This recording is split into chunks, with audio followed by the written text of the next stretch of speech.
you're asking the Supreme Court of the United Kingdom for advice on how to abolish the Supreme Court of the United Kingdom.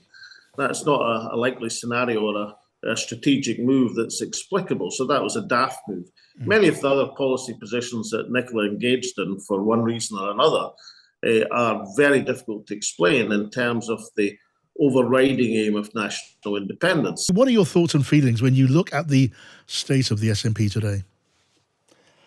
Well, I'm predominantly sad. I mean, I spent 25 years building the SNP, along with others, to replace the Labour Party as the dominant force in Scottish politics. So it gives me no satisfaction to see my former party is under a cloud that it is at the present moment.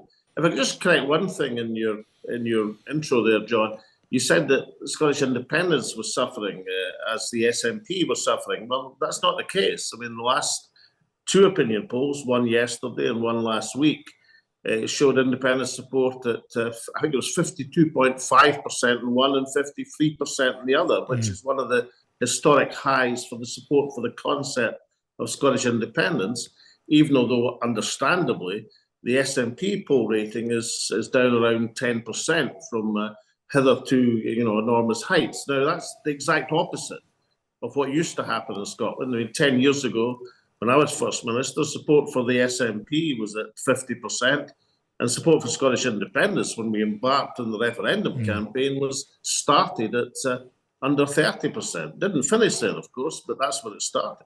All right, look, I mean, we hear what you say there. Look, and we have to be careful. There's an active police investigation underway into the funding of the Scottish National Party. I have to say, I have no real clue what's going on anyway, so I can scarcely prejudice what's going on. But it's a general... extraordinary admission for a distinguished commentator such as yourself. I admire your honesty. If only more of your colleagues would own up. Well, I wish I knew what was going on when it comes to this police investigation. I'm not going to pretend that I do. It is a general truth in politics, though, that parties, when they're in power for long periods, they really generally tend to decay in all sorts of ways. Is that the case in your old party? Is the SNP immune from that effect? No, it's not immune. I don't think it's a necessary condition. I mean, over world history, certain parties have managed to refresh themselves in power. But I think the SNP has fallen victim to what I call the Labourisation of the SNP. And that is to say, when I led the SNP from its origins, when I started leading the SNP for the first time, it had 4 members of Parliament.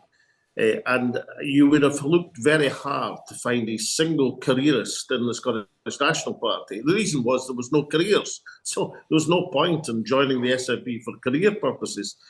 And I probably didn't realise as time went on, as the SNP became increasingly successful, dominating first the Scottish Parliament and then the SNP, the Scottish representation at Westminster, the party had an influx of people who, well, let's say, whose interest in Scottish independence wasn't as great as their interest in their own careers. Yeah. And I think that's similar to the process that happened to the Scottish Labour Party.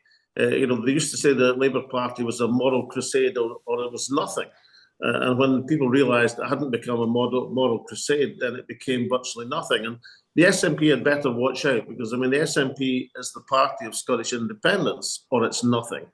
And right now, there are severe questions about its commitment to Scottish independence.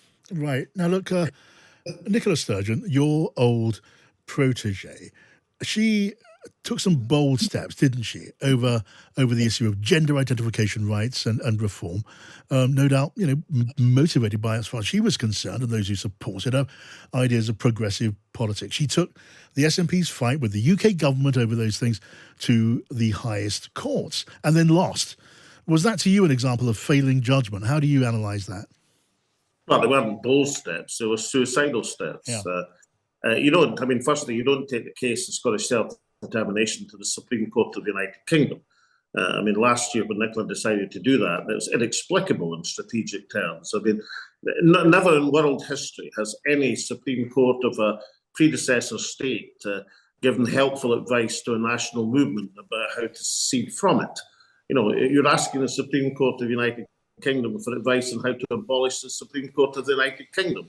That's not a likely scenario or a strategic move that's explicable. So that was a daft move. Many of the other policy positions that Nicola engaged in for one reason or another are very difficult to explain in terms of the overriding aim of national independence. I mean, self-identification, even if you believe in it passionately, and very few people do in Scotland, then you'd be in a situation of dividing Scotland in an argument with Westminster.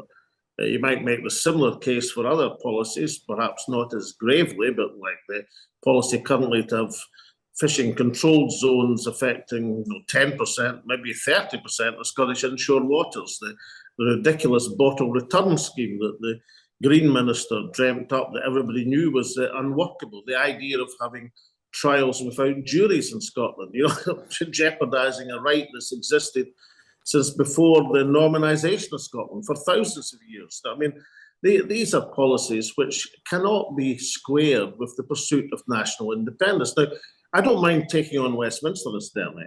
I did that quite a lot. But if you take an analogy, 10 years ago, the Tory Liberal government introduced the bedroom tax, fiercely unpopular policy. I countermanded it in Scotland. I got rid of it by the expedient of just refunding, the bedroom tax to everybody it applied to in Scotland. Now, technically, the Tory Liberal coalition in Westminster could have taken me to the Supreme Court and would have had a fair chance of success that I was interfering with their legislation. But of course they didn't. Why? Because the bedroom tax was supported by about 1% of the Scottish population. And if they'd taken me to court, then maybe they would have succeeded in court, but they would have lost politically. So you have to pick your fights. Okay. You don't pick fights on issues which divide Scotland. You can't win against Westminster if you divide the Scottish people. Okay, let me ask you this, Alex. Now, the SNP, and it was the same when you were leader, the SNP rails against the Westminster establishment, as depicted as being huddled in the London bubble. Is Scottish politics encased, Alec, in its own bubble of politicians and political wonks, activists and academics? The same sort of thing, just transplanted to another part of the UK? Now, John, as a long-standing member of the London bubble, you'd be the last person on earth to decry the existence of it. Is there a Holyrood bubble? Yes, there probably is. Except, of course, that the Holyrood Parliament, until recently, had something.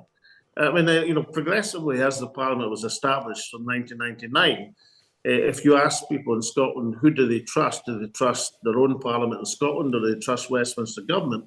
I mean, that judgment in the polls and attitude surveys became almost ridiculously one-sided. It was about 80% for Holyrood and 20% for Westminster. But of late, perhaps of a complacency and an arrogance, the Holyrood Parliament has started to lose touch. And it started to lose that great argument that we had of efficiency. They can say, right, okay, you might not agree with some of the things that Holyrood is doing, but you have to accept that we're running things better than whatever run directly from Westminster. We're running things better than Westminster.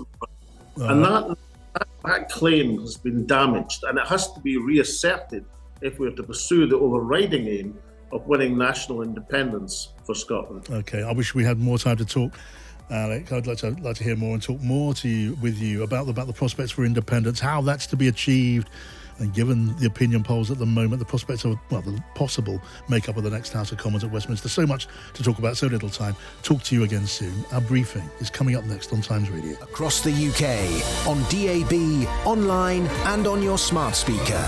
The 6 o'clock briefing on Times Radio Drive. It's 6 o'clock. I'm John Pienaar. This is Times Radio's daily briefing. The big stories on Wednesday, the 14th of June. First, the headlines. Well, I'm John Pienaar, and if you found that interesting, we are here each day, Monday to Thursday, 5 o'clock till 7 o'clock on Drive, and from 7 till 8, Pienaar and Friends, where we discuss the big stories of the day each day on Times Radio.